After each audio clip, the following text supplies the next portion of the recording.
Eu acho que todo mundo já teve a sensação que a gente tá vivendo e a gente não estivesse vivendo também, a gente estivesse muito distraído, você começa a prestar muita atenção na vida das pessoas, você percebe que não tá produzindo nada, né? Ou então você acha, tem a falsa ilusão, né, de que você olhar vídeos sobre aprender alguma coisa é como se você estivesse aprendendo aquela coisa, né? Ou então você vê vídeo sobre a rotina de alguém, é como se você estivesse fazendo alguma coisa, sendo que na verdade você não tá. Essa é uma das falsas ilusões que o Instagram dá pra gente, que as redes sociais dão pra gente, né? De que o nosso tempo ali ele tá sendo produtivo. E muitas vezes a gente confunde descansar com ficar ali scrollando a tela por 20, 30, 40 minutos. Aí quando você vê, passou uma hora, você não fez nada que você queria e você assistiu um monte de rios, perdeu um monte de tempo e sua vida continua na mesma, né? E a nossa vida é feita de dias. Os dias são feitos de horas, as horas são feitas de minutos. E se a gente gasta todo o nosso tempo vendo a vida alheia, né? Perdendo tempo com vídeos curtos, a gente não produz nada. A nossa vida vai ter sempre essa sensação de tempo perdido, né? De falta de progresso, de falta de produtividade. Ano passado, isso começou a acontecer comigo, né? Que as redes, né, no caso o Instagram, eles estavam começando a ser uma fonte de distração, de dispersão, né, e de olhar para a minha vida e achar que tinha alguma coisa errada, quando na verdade precisava só ali de alguns ajustes. Eu acho que muitos de vocês já tiveram essa sensação de que o Instagram ele não está sendo mais apenas uma ferramenta ali que eu uso para me divertir, né? Que eu uso realmente para postar as coisas que eu gosto, né?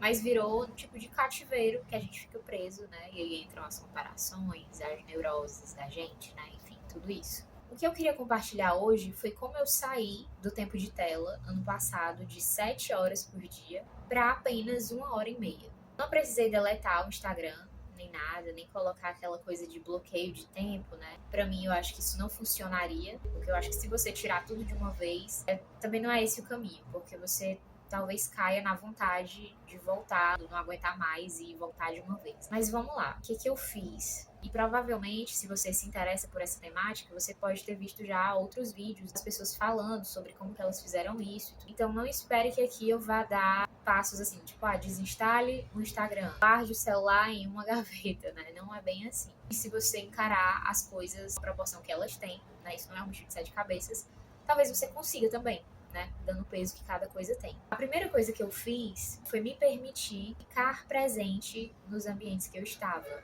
Principalmente se nesses ambientes eu não podia utilizar o celular, como por exemplo no meu trabalho, que exige que eu esteja 100% ali atenta, né? Dando suporte para outras pessoas. Então eu não posso, em hipótese nenhuma, passar 5 minutos a fio mexendo no Instagram, por exemplo. Né? Então eu comecei a me obrigar a ficar sem mexer no celular. Porque a gente sabe que é inevitável que você sinta aquela vontade a cada 2 minutos, né? De ir ali checar se tem alguma notificação, se tem alguma coisa acontecendo. E geralmente quando a gente vai olhar nem tem nada, né? E você guarda de novo o celular, aí depois quer pegar de novo. No começo foi um pouco complicado. É como se viesse aquele tipo de abstinência, né? Por parar de mexer.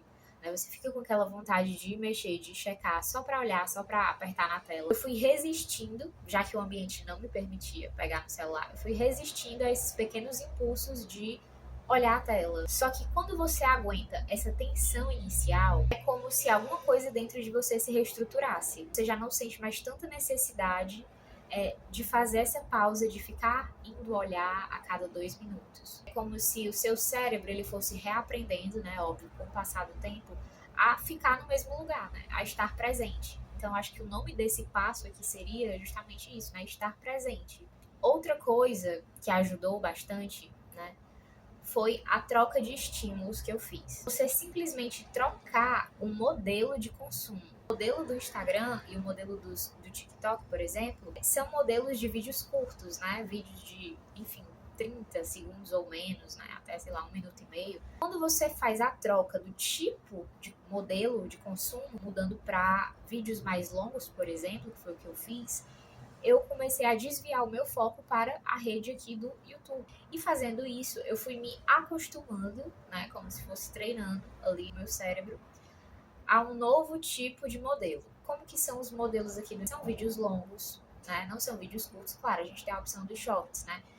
Mas o que tem na nossa For You, né, aqui na nossa tela inicial, são vídeos longos, né? Então eu fui me permitindo assistir esses vídeos longos e encarar aquilo como uma conversa mesmo, né? Como escutar o que alguém tá falando. De repente, quando eu fazia outra coisa, porque diferente do modelo de vídeos curtos, os vídeos longos, eles tiram a gente um pouco do ciclo de dopamina que os vídeos curtos dão. E querendo ou não, os vídeos longos, eles são mais parecidos com a vida real. É diferente de você captar um estímulo em 30 segundos, de você captar algo, uma mensagem inteira mais estruturada, em um vídeo de 10 minutos, por exemplo. E quanto mais eu fui consumindo esse novo modelo, né, de vídeos longos, menos vídeos curtos, muito menos os vídeos curtos iam me interessando. Como se o seu cérebro ele reaprendesse do que ele gosta, aquela coisa do hábito. É muito mais fácil você vencer por hábito. Então eu fui criando esse hábito de assistir vídeos longos até que eu não fui mais desejando assistir vídeos curtos, né? Então o desejo pelo estímulo foi derrubado aos poucos.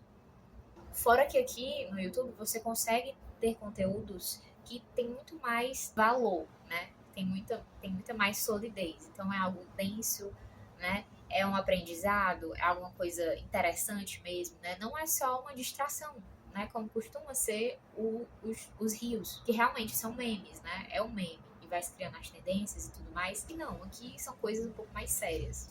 Mesmo quando o conteúdo não é sério, ele se torna mais sério, né? Porque tem ali uma estrutura maior. E o seu cérebro se acostumando com isso facilita muito mais a transição, né, da troca de estímulo. A terceira coisa, né, que me aconteceu foi o aumento do foco e da minha criatividade. Que voltar a escrever foi o que aconteceu comigo. Voltei a escrever, voltei a pensar melhor, né, com um pouco mais de noção, assim, do que eu estava fazendo. Então parece que eu fui voltando aos poucos pro ritmo da vida real, né, que infelizmente é uma coisa que a gente está super desacostumado, né. E que é como as coisas sempre foram. Quando você para de se entupir de distração, o silêncio que você está inserido, ele te desce de volta a capacidade de você pensar com mais calma, né? De você agir com mais calma, etc. Então, no final das contas, o que mudou não é que, eu me tornei uma pessoa disciplinada. No final das contas, foi só o quê? Eu parei de me entupir de distração. E eu acho que quando a gente faz isso, se você fizer isso, você vai conseguir perceber uma melhora imensa do seu processamento, né? Tem até aquele estudo que saiu, né? Eu acho que todo mundo deve ter visto sobre o ChatGPT, né? Que as pessoas estavam usando tanto o ChatGPT para coisas assim que elas podiam usar mesmo a própria cabeça, que com o tempo elas foram percebendo ali uma diminuição cognitiva, né, de pensamento, de resolver problemas. Isso é muito real, né? Isso não acontece só com o ChatGPT, isso acontece com as distrações, né? Vai ter um momento que a sua cabeça, em alguns aspectos, ela não vai mais ter a capacidade de funcionar como ela funciona de verdade, como ela foi feita para funcionar. Então, eu acho que é importantíssimo, de verdade, a gente não sair das redes como quem tá fugindo de alguma coisa, né? Que, eu preciso desinstalar, eu preciso guardar numa gaveta e trancar, e não sei o quê. Porque, gente, você precisa criar autonomia. Se você dá esse poder ao aplicativo, à rede social, aos vídeos curtos, de você ter que, meu Deus, tenho que desinstalar para conseguir ter ordem nisso aqui, mas você precisa ter, na verdade, autonomia, né? De você olhar para tudo isso que está te consumindo e dizer, não, vou controlar isso aqui. E não que eu saia fugindo como uma forasteira, como alguém que é vítima disso. Você olhar com esse olhar de, quem que manda aqui no momento, né? Quem que está mandando aqui? Eu consigo controlar a minha vida nessa área aqui, ou eu me sinto controlada? Se você se sente controlado, bom, tá na hora de sentar e pôr ordem na casa. E você vai conseguir dessa forma, sem demonizar tudo, porque senão aquilo vai ter um peso muito maior, e sim se impondo, colocando controle da sua forma, no seu tempo.